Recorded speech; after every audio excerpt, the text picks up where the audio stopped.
अजय वर्मा, आपसे शुरू करता हूं। कितना आनंद मिलता है आपको, आपकी पार्टी को प्रधानमंत्री के खिलाफ अपशब्द बोलने में, जरा बताइए।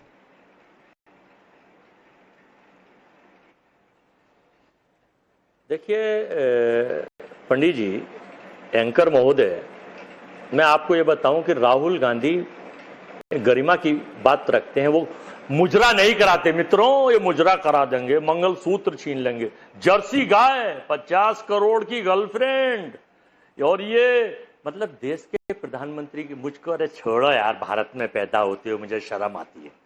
और भारत के हर लोग निराशा और हताशा में जी रहे हैं। रशिया में जाके कहेंगे, कभी कोरिया में कहेंगे, कभी चाइना में कहेंगे। वो संवैधानिक पद पे बैठे हुए प्रधानमंत्री हैं। राहुल गांधी का आशय ये नहीं है, प्रधानमंत्री 56 इंची विश्व गुरु हैं। उन्होंने कहा कि देश से अपील कर रहे हैं वो कि पेट्रोल मत खर्च कर। सर, आशय मत समझाइए करिए यात्राएं। अजय वर्मा जी, अभी पिछले 1 मिनट में आपकी हताशा दिखी है। मैं चुप रहा तो आशय मत समझाइए। जो सवाल पूछा उस सवाल का बहुत सीधा सवाल था, सीधा जवाब दे लीजिए। कितनी आत्ममुग्धता आती है देश के प्रधानमंत्री के लिए अपशब्द बोलने में? या आपको लगता है कि इसी से आपकी नैया पार लग जाएगी क्या?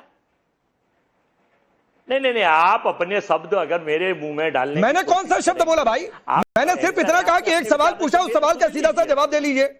आपको इतनी सी बात नहीं समझ में आती है क्या? तो सवाल का जवाब तो मैं ऐसे ही। नहीं, आपकी हताशा बहुत शुरू से दिखाई दिया। वर्मा, पहले आपको मैं पंडित जी लग गया, फिर आपको मैं एंकर महोदय लग गया, फिर आप आज जो है राहुल गांधी का आशय समझाने लगे। तो आपकी मानसिक हताशा अगर डिरेल हो चुकी है तो सर उसका कोई कुछ नहीं कर सकता है। ऑब्जेक्ट ये ऑब्जेक्टिव टाइप क्वेश्चन नहीं है। कोई ऑब्जेक्टिव टाइप क्वेश्चन नहीं है। मैंने आपको कोई विकल्प नहीं दिया। मैंने बिल्कुल कहा कि आप सब्जेक्टिव क्वेश्चन है, विस्तार से बताइए, लेकिन सवाल का जवाब दीजिए कि कितनी आत्ममुग्धता, कितना आनंद अंदर से उमड़ता है देश के प्रधानमंत्री के लिए अपशब्द बोलने में। सुनो, it is not objective type question कि आपके यस और नो में आंसर दिया जाए। आंसर सीट नहीं है भाजपा। मिस्टर वर्मा, मैं नहीं कह रहा हूं कि ये ऑब्जेक्टिव क्वेश्चन है। मैं ये कह रहा हूं ये सब्जेक्टिव क्वेश्चन है। आप समझाइए कि कितना आनंद आता है और क्यों आनंद आता है। तो मैं और क्या समझा रहा हूं?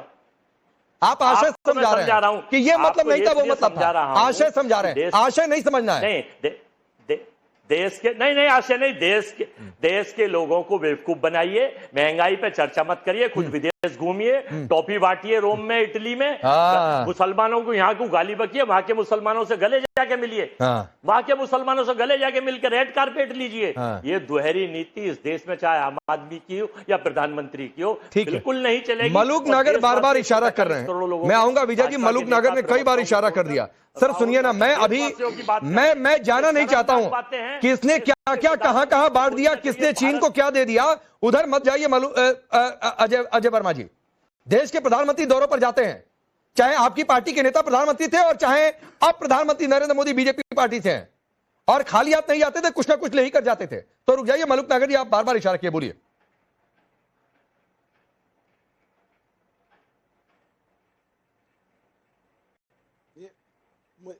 पांडे साहब, मुझे बोलना है?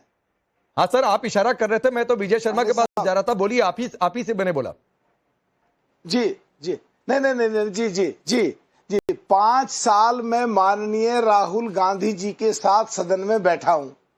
राहुल गांधी जी को बहुत नजदीक से जानता हूं। कांग्रेस से मैं विधायक रहा हूं, मेरे भाई भी कांग्रेस से विधायक रहे हैं, दिल्ली प्रदेश के अध्यक्ष भी रहे। कांग्रेस को बढ़िया तरीके से जानते हैं। मैं शर्त लगा रहा हूं, राहुल गांधी जी से ये पूछ लो कि गद्दार और वफादार दोनों शब्द का संधि विच्छेद क्या है और दोनों शब्द का अर्थ क्या है।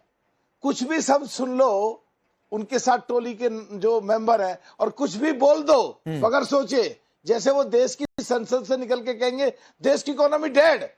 अरे भाई, 60 साल कांग्रेस ने इकोनॉमी बढ़ाई, उसको भी डेड कर दिया। तो राहुल गांधी जी क्या बोल रहे हैं, ठीक, क्या नहीं बोल रहे हैं, ठीक है। अरे देश के लिए जो काम चल रहा है और माननीय प्रधानमंत्री पूरे वर्ल्ड में जो देश के लिए काम कर रहे हैं, और ऐसे में अगर तुम उन्हें गद्दार कहोगे तो 8.5% क्षेत्र के आधार पे, जनसंख्या के आधार पे जो आपका राज्य है, ठीक है, वो भी पूरा नहीं हो पाएगा। पिछली बार की तरह हो जाएगा। नहीं समझ में आ रहा है ना मलूक नागर जी, के लिए भी तुम्हारे नहीं समझ में आ रहा है। अजय वर्मा जी को शायद ये नहीं समझ में आ रहा है, इसलिए कभी आशय समझाने की बात करते हैं, कभी तात्पर्य समझाने की बात करते हैं, फिर कभी विजय शर्मा ये कह देते हैं कि नहीं भाई हमने तो गद्दारी कहा है। एक और मैं सुझाव दे देता हूं विजय शर्मा, आप जवाब दीजिए, लेकिन इनको बहुत दर्द है कि वो चॉकलेट जो है मेलोडी कैसे चली गई इटली। एक पैकेट इनको भी इनके घर पर एड्रेस पर भिजवा दीजिएगा। राकेश जी, मुझे बड़ा दुख हुआ कि जो एलओपी हो ऐसी भाषा उसको शोभा नहीं देती, और जिसके गिरेवा डीजे से ऊपर तक काली पुती हुई हो। देश में आपातकाल किसने थोपा था? संविधान को तार तार करने का किसने कार्य किया था? कौन हुआ फिर गद्दार देश का? जो देश विरोधी लोगों के साथ, एलान उमर जैसे लोगों के साथ मन साझा करते हैं, कौन हुआ गद्दार? देश की जनता तय करे। करोड़ों लोगों ने भारतीय जनता पार्टी और यशस्वी प्रधानमंत्री जी को प्रधानमंत्री चुना है वोट देकर, तो उनको गद्दार कहना, कार्यकर्ताओं को गद्दार कहना, मुझे लगता है कि राहुल गांधी जी के जो ये कर्तव्य और कर्म है, मैं नहीं कहता, जनता को तय करने दीजिए, ये गद्दार वाले हैं। शिया चीन के हो, अक्साई चीन हो, सेना को निहत्था करना हो, प्रधानमंत्री जी को गाली देनी हो, चाहे चुनाव आयोग को गाली देना हो, अगर इनके हक में फैसला ना आए तो सुप्रीम कोर्ट और हाई कोर्ट को के ऊपर उंगली उठाना हो, इतने तरह के कारनामे इनके हैं। हर कारनामे में अगर इनको जिता दो केरल में ठीक है, नहीं तो चुनाव आयोग बेकार है। नहीं, अभी चुनाव आयोग पर नहीं जाएंगे विजय जी, अभी चुनाव आयोग पर तो नहीं जाएंगे। अजय वर्मा आप कुछ बोल रहे हैं, बोलिए, फिर मैं एक बार जरा सबसे ये जानना चाहता हूं कि कौन कौन ये गद्दार वाले बयान के साथ है। बोलिए अजय वर्मा, पहले आप कुछ बोल रहे हैं। देखिए, मैं विजय शर्मा जी अच्छे पढ़े लिखे आदमी हैं, लेकिन इनकी समस्या ये है कि ये किताब ले आते हैं बीजेपी की लिखी हुई। अरे भाई, अपने भी विचार दीजिए, पार्टी के तो आप हैं ही हैं। मैंने जैसे अपने विचार दिए कि देश के हालात, व्यापार पे बात नहीं, नौकरी पे बात कही, रोजगार पे बात नहीं, महिला सुरक्षा पे बात नहीं, टॉफी बट रही है, इवेंट मैनेजमेंट हो रहा है, देश बाहर के मुसलमानों से गले मिल रहे हैं, इन सब चीजों पे भी तो चर्चा करो। देश ये चाहता है, देश डॉलर का तो यूरो में व्यापार होगा हमारा इटली के साथ, नहीं सुधारने का ये मतलब है। अब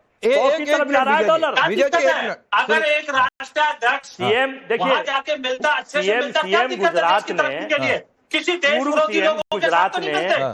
पूर्व सीएम गुजरात ने कहा था, अरे विजय जी, पूर्व सीएम गुजरात ने कहा था, मित्रों, डॉलर रुपया उसी देश का गिरता है जिसकी सरकार गिरी हुई होती है। ठीक है, पूर्व सीएम गुजरात ने अजय भाई वर्तमान पीएम श्री माननीय नरेंद्र मोदी जी को ये कहा था, मित्रों, रुपया उसी कंट्री का गिरता है जिसकी सरकार अब आप सुनिए ना, सुनिए अजय भाई, सुनिए अजय भाई, सुनिए सर, अगर आपको एक मिनट रुकिए, अगर आपको रुपए पर डिबेट करनी है, अगर आपको अर्थव्यवस्था पर डिबेट करनी है, अगर आप चाहते हैं बेरोजगारी पर ही चर्चा हो, अगर आप ये चाहते हैं कि एनर्जी क्राइसिस पर ही चर्चा हो, तो जाकर पार्टी में समझाइए, पार्टी में समझाइए कि ऐसे बयान मत दिया करिए।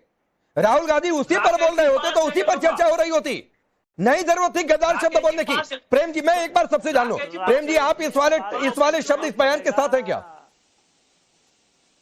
देखिए पांडे जी, आपके प्रश्न का हाँ नाम में उत्तर दिए बगैर मैं अदालत का सहारा लूंगा। अच्छा, हमारी अदालत जो है ना, गद्दार शब्द को इस रूप में देखती है कि वो हंस करके बोला गया है या हंस करके नहीं बोला गया।